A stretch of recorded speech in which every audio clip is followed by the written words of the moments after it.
स्वागत है आप सभी का राजकीय इंटर कॉलेज की ऑनलाइन वर्चुअल क्लास में। मैं एस.के. पाल, जीव विज्ञान विभाग से। बच्चों, पिछली क्लास में मैंने क्लास 12 का चैप्टर मानव जनन ह्यूमन रिप्रोडक्शन स्टार्ट किया था, जिसमें मैंने आपको एक ओवरव्यू दिया था। ठीक है, एक ओवरव्यू दिया था मैंने आपको, उसमें बताया था किस प्रकार से पूरी स्टडी करेंगे।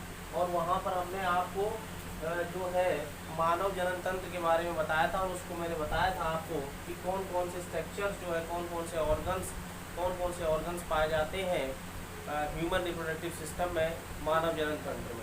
ठीक है, तो मैंने सबसे पहले बताया था आपको, जो सबसे पहला अंग पाया जाता है उसको हम वृषण कोश कहते हैं। तो आज हम वृषण कोश की स्टडी करेंगे, इसके स्ट्रक्चर के बारे में जानेंगे और इसकी विस्तृत जानकारी प्राप्त करेंगे। ठीक है बच्चों, देखिए होता क्या है कि सबसे पहले वृषण कोश होता क्या है, स्क्रोटल सैक इसको इंग्लिश में कहते हैं।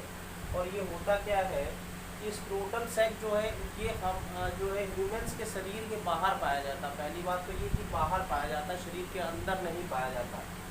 होता क्या है कि जब भ्रूणीय विकास हो रहा होता है, जब भ्रूणीय विकास हो रहा होता है तो जो भ्रूणीय वक्रक होते हैं, जो वक्रक होते हैं, ये क्या करते हैं, इनको मीजोनेफ्रॉन्स कहते हैं। देखिए किडनी का जब फॉर्मेशन होता है, वक्रकों का जब फॉर्मेशन होता है, तो पहले प्रोनेफ्रॉन बनता है, फिर मीजोनेफ्रॉन बनता है, फिर नेफ्रॉन्स बनते हैं। ठीक है, और उसके बाद फिर किडनी का डेवलपमेंट हो जाता है, एम्ब्रियोनिक डेवलपमेंट की, यानी कि भ्रूणीय अवस्था के दौरान इस प्रकार से पूरा स्ट्रक्चर प्रोनेफ्रॉन मीजोनेफ्रॉन में कन्वर्ट होता है, मीजोनेफ्रॉन नेफ्रॉन्स में कन्वर्ट होता है, नेफ्रॉन से किडनी बन जाती है। ठीक है बेटा, तो जब हमारा भ्रूणीय विकास हो रहा होता है गर्भ के अंदर, तो जो हमारा भ्रूणीय वक्रक होते मीजोनेफ्रॉन्स के निकट, इसके निकट जो है एक पश्च उदावरण से, पश्च उदरावरण जो होता है, पश्च उदरावरण को इंग्लिश में हम पोस्टीरियर पेरिटोनियम कहते हैं। पोस्टीरियर पेरिटोनियम से ही वृषण कोश का निर्माण होता है। तो ये जो पोस्टीरियर पेरिटोनियम है, इसी में क्या होते हैं, दो वृषण जो होते हैं, ये जो है भ्रूणीय अवस्था के दौरान बनना स्टार्ट होने लगते हैं। और होता क्या है बेटा कि जब भ्रूणीय विकास का 7वां महीना होता है, तो उस 7वें महीने में ही इस जो पश्च उदावरण से हमारे वृषणों का निर्माण होने लगता है। लेकिन ये वृषण हमारे जो है वो कहाँ रहते हैं, वो उधर गुहा के अंदर रहते हैं, बाहर नहीं आ पाते। 7वें महीने के बाद क्या होता है कि कुछ हार्मोनल इफेक्ट की वजह से होता क्या है कि ये जो हमारे दो वृषण होते हैं, एक जोड़ी जो वृषण होते हैं, कुल मिला के इनकी संख्या 2 होती है। ये दो वृषण जो है 7वें महीने में एक विशेष प्रकार की संरचना में उतर आते हैं, जिसे हम वृषण कोश कहते हैं। क्या कहते हैं, वृषण कोश कहते हैं। इंग्लिश में इसे स्क्रोटल सैक कहा जाता है, इसमें उतर आते हैं। बट कभी कभी क्या होता है कि किसी कारणवश होता क्या है बेटा कि ये जो हमारे वृषण हैं, ये जो है वृषण कोश में उतर नहीं पाते, कुछ कमियां रह जाती हैं, कुछ हार्मोनल इफेक्ट हो जाते हैं या कुछ मैकेनिकल इफेक्ट हो जाते हैं, जिसकी वजह से जो वृषण होते हैं, जिसे हम इंग्लिश में टेस्टिस कहते हैं, ये टेस्टिस जो है ये स्क्रोटल सैक के अंदर, वृषण कोश के अंदर उतर नहीं पाती हैं। तो इस कंडीशन में क्या होता है, इस कंडीशन को हम, इस दशा को हम क्या कहते हैं, क्रिप्टोक्रिडिज्म कहते हैं। ये याद रखिएगा, बहुत पूछा जाता है क्रिप्टोक्रिडिज्म क्या होता है। इस दशा को हम क्रिप्टोक्रिडिज्म कहते हैं। क्या कहते हैं, क्रिप्टोक्रिडिज्म। इसका मतलब ये हो गया कि जो वृषण है, हमारे जो टेस्टीज हैं, ये वृषण कोश में उतर नहीं पाते किसी कारणवश, और ये दशा हमारी क्या कहलाती है, क्रिप्टोक्रिडिज्म कहलाती है। और इसका हमारे शरीर में क्या प्रभाव पड़ता है, जिनको क्रिप्टोक्रिडिज्म की समस्या होती है, वो जो है स्टेराइल होते हैं। कैसे होते हैं, स्टेराइल होते हैं, अर्थात वो बधिया होते हैं, बच्चे उत्पन्न नहीं कर सकते। तो ये याद रखिएगा, क्रिप्टोक्रिडिज्म कहा जाता है इसको। ठीक है, तो होता क्या है बेटा, अब हम बात करेंगे वृषण कोश के पूरे स्ट्रक्चर की, किस तरीके से होता है। हमने आपको बताया कि पोस्टीरियर पेरिटोनियम से, अर्थात पश्च उदरावरण से उत्पन्न हो करके ये जो है थाइस के बीच में, जांघों के बीच में दो जो है, एक जो है स्क्रोटल सैक अर्थात वृषण कोश होता है। और इस वृषण कोश में होता क्या है कि वृषण कोश का जो स्ट्रक्चर होता है, वो इस तरीके से होता है, मैंने यहाँ पे डायग्राम में बना रखा है। इसकी जो स्किन होती है, स्किन जो है इसकी बहुत लचीली होती है। कैसी होती है? लचीली और रोम युक्त होती है। ठीक है, वृषणकोश की जो स्किन होती है, जो त्वचा होती है, वो लचीली और कैसी होती है? लचीली और रोम युक्त होती है। और इसी त्वचा के ये जो वृषणकोश है, इसका जो दूरस्थ छोर है, ये समीपस्थ छोर कहलाता है और ये दूरस्थ छोर कहलाता है। इसके दूरस्थ छोर पर संयोजी ऊतकों का बना एक आरेखित पेशियों का स्तर होता है। यहाँ पर ये संयोजी ऊतकों का बना एक आरेखीय स्तर होता है। इस स्तर को हम डार्टोस मसल्स कहते हैं। बेटा क्या कहते हैं? डार्टोस मसल्स कहते हैं। ये बहुत इंपॉर्टेंट है। डार्टोस मसल्स जो होती है, पहली बात तो प्रश्न ऐसे पूछ लिया था कि डार्टोस मसल्स कहाँ पाई जाती है, तो याद रखिएगा वृषणकोश में पाई जाती है। किसमें पाई जाती है? वृषणकोश में पाई जाती है। तो ये डार्टोस मसल्स होती है। ठीक है, इसके बाद क्या होता है कि यहाँ पर हमारा एब्डोमेन होता है, उदर गुहा होती है, पेट होता है हमारा, उदर गुहा होती है। इस उदर गुहा से एक कैनाल, एक ट्यूब लाइक संरचना अंदर की तरफ, इस तरफ नीचे की तरफ आती है और इधर से भी नीचे की तरफ आती है। इस कैनाल को हम इंग्ल्यूनल कैनाल कहते हैं। क्या कहते हैं? इंग्ल्यूनल कैनाल कहते हैं। ये भी इम्पोर्टेंट है। ये इंग्ल्यूनल कैनाल जो है वृषणकोश को सहारा देती है, अर्थात जो वृषणकोश है इसी इंग्ल्यूनल कैनाल के थ्रू होता हुआ आता है। ये इम्पोर्टेंट है, याद रखिएगा। तो इंग्ल्यूनल कैनाल जो है ये क्या करती है? वृषणकोश को एब्डोमिनल कैविटी अर्थात उदर गुहा से जोड़े रखने का काम करती है। और ये इंग्ल्यूनल कैनाल जो है, ये जो है श्रेणी भाग, पेल्विक कैविटी जिसे श्रेणी भाग कहते हैं, वहाँ पर ये जुड़ी रहती है। ठीक है, श्रेणी भाग में ये जुड़ी रहती है। एब्डोमेन के अंदर जो श्रेणी भाग होता है, जहाँ पर श्रेणी मेखला होती है, उसी भाग में ये ऊपर की तरफ जुड़ी रहती है। इसको हम इंग्ल्यूनल कैनाल कहते हैं। ठीक है, तो उसके बाद क्या, इसको इंग्ल्यूनल कैनाल कहते हैं। ये श्रेणी भाग से जुड़ी होती है। इसके बाद क्या होता है, ये जो हमारी वृषण होते हैं, टेस्टिस जिसे हम कहते हैं, ये वृषण हो गए। ये जो है एक जोड़ी वृषण पाए जाते हैं। ये क्या है? वृषण है। ये क्या है? वृषण। इसको इंग्लिश में टेस्टिस कहते हैं। ठीक है, टेस्टिस जो है ये प्लूरल होता है और टेस्टिस जो होता है ये सिंगुलर होता है। ठीक है, एक टेस्टिस को हम स्पेलिंग ये लिखेंगे और जोड़े को टेस्टिस को क्या लिखेंगे? TES। ये प्लूरल है, ये सिंगुलर है। ठीक है बेटा, ये ध्यान रखिएगा। तो ये जो टेस्टिस है, ये टेस्टिस जो है होता क्या है, 7वें महीने भ्रूणीय अवस्था के 7वें महीने के बाद अपनी इंग्ल्यूनल कैनाल से प्रत्येक टेस्टिस, प्रत्येक वृषण जो है वो अपने अपने सेक्टोरल सेक के अंदर जाके खुल जाता है।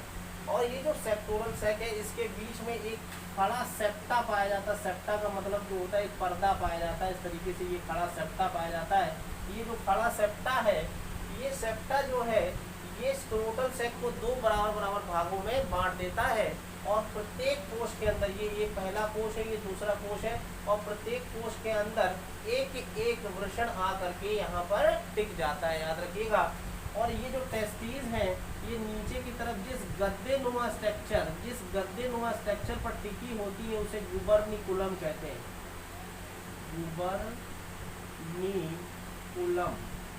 गुबर्निकुलम कहते हैं। क्या कहते हैं? गुबर्निकुलम कहते हैं। ठीक है, और ये जो टेस्टिस है ना, ये एक नाल नुमा स्ट्रक्चर होता है जो कि इंग्ल्यूनल कैनाल के अंदर होता है। नाल नुमा स्ट्रक्चर होता है क्योंकि ये टेस्टिस से बहुत से सूक्ष्म भागे समान संरचनाएं निकलती हैं।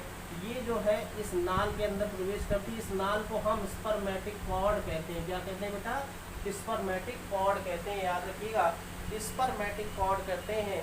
और ये स्पर्मेटिक कॉर्ड में यहाँ पर एक विशेष प्रकार की पेशियाँ पाई जाती हैं जिन्हें हम क्रीमेस्टर मसल्स कहते हैं। इनका क्या रोल होता है? डार्टोस मसल्स का और क्रीमेस्टर मसल्स का मैं आगे बताऊंगा। ये क्रीमेस्टर मसल्स कहलाती है। इस तरीके से यहाँ भी क्रीमेस्टर मसल्स होती हैं। ठीक है, तो ये तो हो गया हमारा स्पर्मेटिक कॉर्ड। इसी स्पर्मेटिक कॉर्ड से क्या होता है कि टेस्टिस के अंदर जितनी संरचना होती है वही इसी स्पर्मेटिक कॉर्ड से निकल करके आगे जाती हैं। और जो है ये स्पर्मेटिक सेप्टा जो होता है, क्या होता है? ये वृषणकोश के जो है ये वृषणकोश को 2 बराबर भागों में बांट देता है। इतनी बात आपको समझ में आ गई होगी। देखिए, सबसे पहले तो मैं आपको ये बताना चाहता हूँ बच्चों कि ये जो हमारा वृषण कोश है ये हमारे शरीर से बाहर क्यों पाया जाता है, क्योंकि ये हमारे शरीर से बाहर इसलिए पाया जाता है क्योंकि शुक्र जनन के लिए, किसके लिए, शुक्र जनन के लिए, शुक्र जनन को इंग्लिश में हम स्पर्मेटोजेनेसिस कहते हैं, स्पर्मेटोजेनेसिस। हमने पहले भी बताया था जीनेसिस का मतलब होता है बनना या बनाना या फॉर्मेशन। तो किसका निर्माण करेगा, शुक्राणुओं का। अर्थात कहने का मतलब ये होता है कि स्पर्मेटोजेनेसिस की जो पूरी प्रक्रिया होती है ये किसके अंदर होती है, वृषणों के अंदर होती है। स्पर्मेटोजेनेसिस की पूरी प्रक्रिया कहाँ होती है, ये जो है वृषणकों के अंदर होती है स्पर्मेटोजेनेसिस। और स्पर्मेटोजेनेसिस की प्रक्रिया को हमारे बॉडी के टेम्परेचर से कम टेम्परेचर की आवश्यकता होती है।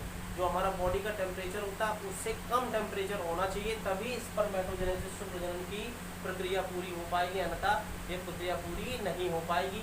इसलिए लो टेम्परेचर के लिए, ताकि हमारे शरीर का टेम्परेचर जो है लो टेम्परेचर के लिए, ये जो है स्पर्मेटोजेनेसिस एक लो टेम्परेचर प्रोसेस होती है जो हमारे बॉडी वेट के टेम्परेचर पर नहीं हो सकती। इसलिए इसको, ये जो टेस्टिस है ये स्क्रोटल सैक के अंदर बाहर की तरफ, बॉडी के बाहर की तरफ पाई जाती हैं। और ये जो है 2 से 3 डिग्री सेंटीग्रेड टेम्परेचर बॉडी से कम होता है, तब हमारा जो है शुक्राणु जनन स्पर्मेटोजेनेसिस की प्रक्रिया होती है, शुक्राणुओं का निर्माण होता है। क्योंकि हमारा बॉडी का ताप एक समान रहता है, और हम ये कह सकते हैं कि होता क्या है कि स्पर्मेटोजेनेसिस के लिए कम ताप की आवश्यकता होती है, इसलिए जो टेस्टिस होती है स्क्रोटल सैक के अंदर पाई जाती है। ये एक कारण होता है, इसको याद रखिएगा। प्रश्न ऐसे पूछ देता है कि स्पर्मेटोजेनेसिस के लिए कम टेम्परेचर की आवश्यकता क्यों होती है, हमारे बॉडी के टेम्परेचर पर स्पर्मेटोजेनेसिस नहीं हो सकती, शुक्र जनन की प्रक्रिया नहीं हो सकती। इसलिए जो है 2 से 3 डिग्री सेंटीग्रेड कम टेम्परेचर जो है किसके लिए चाहिए होता है, शुक्र जनन के लिए चाहिए होता है। इसलिए बॉडी से बाहर इसकी व्यवस्था की गई है, इसलिए स्क्रोटल सैक जो होता है, वृषणकोश है, ये शरीर के बाहर पाया जाता है। अब बात करते हैं डार्टोज मसल्स की और क्रीमेस्टर मसल्स का, इनका क्या रोल होता है। जो डार्टोज मसल्स होती है ये जो है वृषणकोश का वॉल्यूम, उसका आयतन कम और ज़्यादा करने में हेल्प करती, क्योंकि मसल से सिकुड़ जाएगी तो वॉल्यूम कम होगा और फैल जाएगी तो उसका वॉल्यूम बढ़ जाएगा। तो डार्टोज मसल्स का क्या रोल होता है कि वृषणकोश के आयतन को नियंत्रित करता है। इसी तरीके से ये जो है क्रीमेस्टर मसल्स क्या होती है बेटा, ये क्रीमेस्टर मसल्स क्या होती है, ये भी जो है ये टेस्टिस को, अर्थात वृषणों को, ये जो वृषण है ये वृषण को बॉडी के समीप लाने का काम करती है। ऐसा क्यों होता है भाई, ऐसी व्यवस्था क्यों होती है। देखिए आप लोगों को पता होगा जब सर्दियों का मौसम होता है तो सर्दियों के मौसम में बाहरी वातावरण का जो ताप है वो बहुत कम हो जाता है। क्या हो जाता है, कम हो जाता है। तो होता क्या है कि तो कम होने की वजह से क्या होता है कि जो हमारा वृषणकोश है ये हमारे शरीर के सिकुड़ करके हमारे शरीर के समीप आ जाता है, ताकि इसका टेम्परेचर मेंटेन रहे और शुक्र जनन की प्रक्रिया, स्पर्मेटोजेनेसिस की प्रक्रिया बराबर निरंतर चलती रहे। इसलिए ये जो क्रीमेस्टर मसल्स होती है ये टेस्टिस को, अर्थात वृषण को क्या करती है, बॉडी के समीप लाने का कार्य करती है। इस तरीके से वृषणकोश सर्दियों में सिकुड़ जाता है, ये रीजन होता है। तो सिकुड़ने के लिए कौन सी मसल्स रिस्पॉन्सिबल होती है, क्रीमेस्टर मसल्स और डार्टोज मसल्स, दोनों मसल्स जो है ये स्क्रोटल सैक को, वृषणकोश को क्या करती है, सिकुड़ने का काम करती हैं। तो ये सारा स्ट्रक्चर हो गया किसका बेटा, ये पूरा स्ट्रक्चर हो गया वृषणकोश का। अब हम नेक्स्ट लेक्चर में बात करेंगे कि वृषण का स्ट्रक्चर क्या होता है, अर्थात टेस्टिस का स्ट्रक्चर क्या होता है। धन्यवाद।